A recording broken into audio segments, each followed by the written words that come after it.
everybody. So I done my Funko Pop collection, and I get requests to do my PlayStation 1 collection.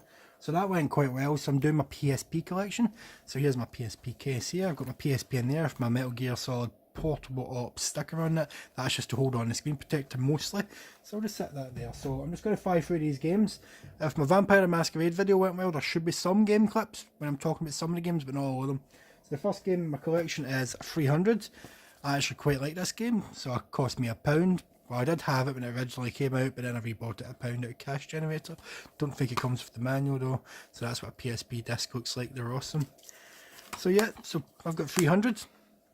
Next game I got out of the pound shop. I quite like it. It's a wee puzzle game. It comes with Mercury 1 and Mercury 2 Meltdown. So 2 games in one for £1 at the pound shop. Fantastic wee puzzle game. I like a puzzle game from time to time.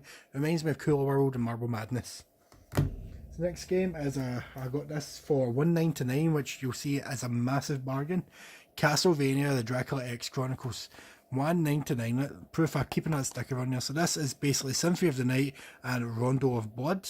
I'm pretty sure they're on there as well. So yeah, enhanced versions of Dracula X Rondo of Blood. I'm pretty sure Symphony of the Night is on here as well as an unlockable. Yep, so let's get the original version and Symphony of the Night. So yeah, I love Castlevania. I've actually not played this version since I bought it because I have them on the PlayStation 3 and the PlayStation 4. So I will get to this version at some point if I fancy Castlevania on the go. So another one is Ghostbusters the video game. I was excited for this coming out because this came out like maybe 7 months after the console version, and that they kept delaying it and delaying it. I didn't think it was ever coming out. It came out. The graphics are a lot different from the console versions. There should be a trailer going at the side. So yeah, so I love this version just so I can Ghostbust on the go. It's not the best, but it's not the worst either.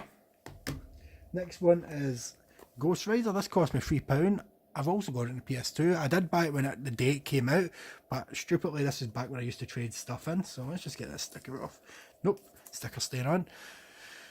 So I'm trying to figure out, that says CEX, but that's not a CEX price tag, so I'm not sure. And there's a $1.99. There's like 3 different stickers on it, so it must have cost me $1.99. So it's basically your hack and slash type game. If it wasn't for the Ghost Rider game, I would never have given God of War a chance. So thank Ghost Rider. Speaking of God of War, here there's Chains of Olympus, the PSP debut, so there should be footage going on now. So I love this game. I played the demo and I thought it's alright. But then a month later I bought Ghost Rider. I loved Ghost Rider, so I thought I'd give the demo for this a try again. Try the demo. So this was my first God of War experience, God of War Chains of Olympus. Once I finished this, I bought the one God of War 1 and 2 in PS2 and fired through them both. Fantastic game. I love this game. It's a perfect game on the PSP. Graphics are fantastic. Ready at Dawn did a great job of shrinking down God of War on the PSP but still making it feel massive in scale. I love God of War. Then I don't have Ghost of Sparta actually. I thought I did. I went to pick it up there and it's not there. So I did have Ghost of Sparta. So where is it?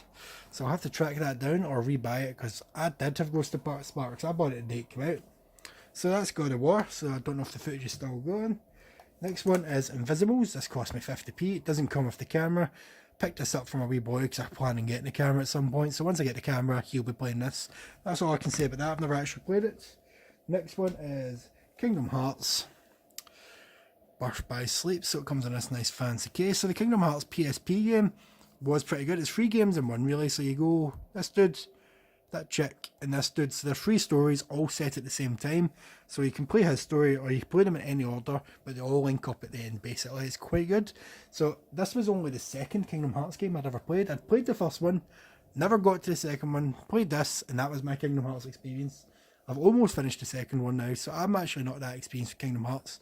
I love the first one though, it's fantastic. So yeah, Birth by Sleep, a really good PSP game.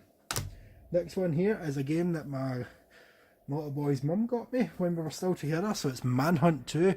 I love Manhunt on the PS2, and when they announced Manhunt 2 for the PSP, I was very excited. But I think at the time it was banned in the UK. They banned this in the UK, so trailer should be going at once. So banned this in the UK. So at the time you could only either buy it online or there's some shops that imported it. So I think she got this from a place in Glasgow. At the time, so I remember I seen it in Glasgow and I was going to buy it, but she talked me out of buying it because she'd already bought me. I didn't know this. This was a Was this a birthday or a Christmas present? I can't remember, but Manhunt on the PSP was great, so I liked the story. Didn't like the ending because it was extremely predictable, but it was fun. I've had fun playing this, so yeah. I also got it on the Wii. Wii version's terrible, but the PSP version's fantastic. I'd like to get it in the PS2 so I can play it in the TV properly at some point. So the next set of games is going to be the final set of games. We'll just talk about them in one wee bunch. So the first one isn't really a game. It's the Metal Gear Solid digital graphic novel. So I think this is a great thing. If you just want to go for the story of Metal Gear 1, but you can't be bothered playing it, and you just want maybe slightly interact, the digital graphic novel is great. So it's basically the graphic novel, the comics that they released animated. So yeah, so I cannot remember if there's voice acting. Let's have a look. Simulation. I cannot remember if there's voice acting or not. Doesn't mention voice acting on the back. I'll have to double check that at some point. So yeah. So then I've got Metal Gear Acid. I actually don't like Metal Gear Acid. I'm not a fan of these action card games. I don't have Acid 2. I need to pick up Acid 2. It's like one of the few Metal Gear games I don't own. But Acid is actually, the graphics are kind of nice. So this was our first taste at portable Metal Gear on the PSP. So Metal Gear Acid, yeah. Next one was Portable Ops. I love Portable Ops. This was basically a tester to see if something like Peace Walker would work. So basically it's not really included in any of the canon timelines, but it's basically a year or two before Peace Walker and a year or two after Snake Eater. So this is like a wee mini chapter in between them that no one ever seems to include in their story, because let's face it, a few of the plot points are terrible, but I liked it. I loved collecting people, adding them to my team. It was great. Not long after that, they released Metal Gear Solid Portable Ops Plus, which is kind of just little mini games and online only. It doesn't have a story. I used to love playing this online. I'm pretty sure when these two games were online, I was in the top 10 in the UK rankings for a good month or so. I was really chuffed with it, because I played it like every night online. It was fantastic. But yeah, I love these. They get bad flack from a lot of people I know, but I think the Portable Ops games are great.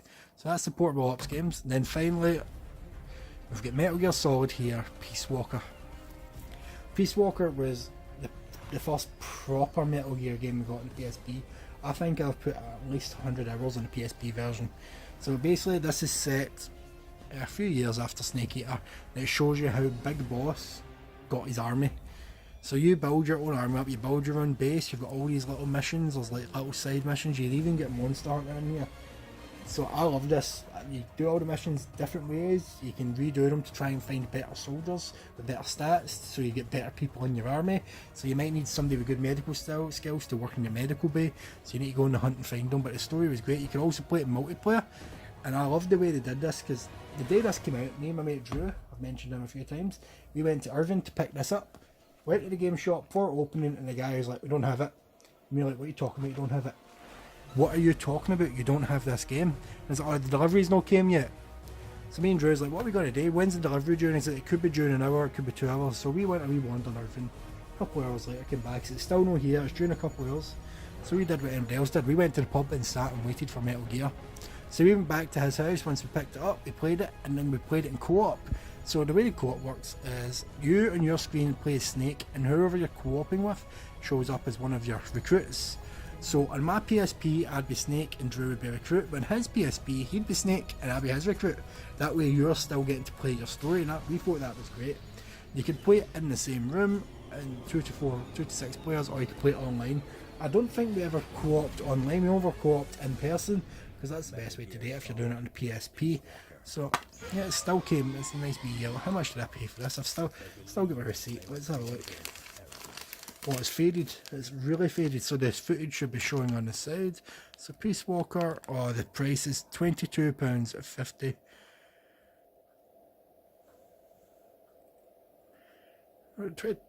No wait, I'd already paid £22.50, so I still would. Right, I'm not sure. I'm not sure how much I paid for this, because it's like, that's so weird. That's from Game Centre in Irvine, they're no longer about. I mentioned that shop a few times, that was my go-to shop. So what else did you get in here? So they had adverts for the Metal Gear Peace Walker headphones for you to play your game with. They're pretty cool. And you can get t-shirts. Are those pretty cool? I like I'm pretty sure that the manual was in comic form. Or am I misremembering? Maybe it's Portable Ops as a comic. Yeah, so the manual went this way. Ah yeah, it does some wee comic bits, which I thought was pretty cool, so the footage should still be playing, showing you what Peace Walker's like. So yeah, I just wanted to do a quick wee rundown. That's the first half of my PSP games.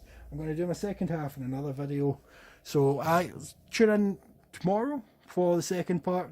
Thanks for watching. Have a good one.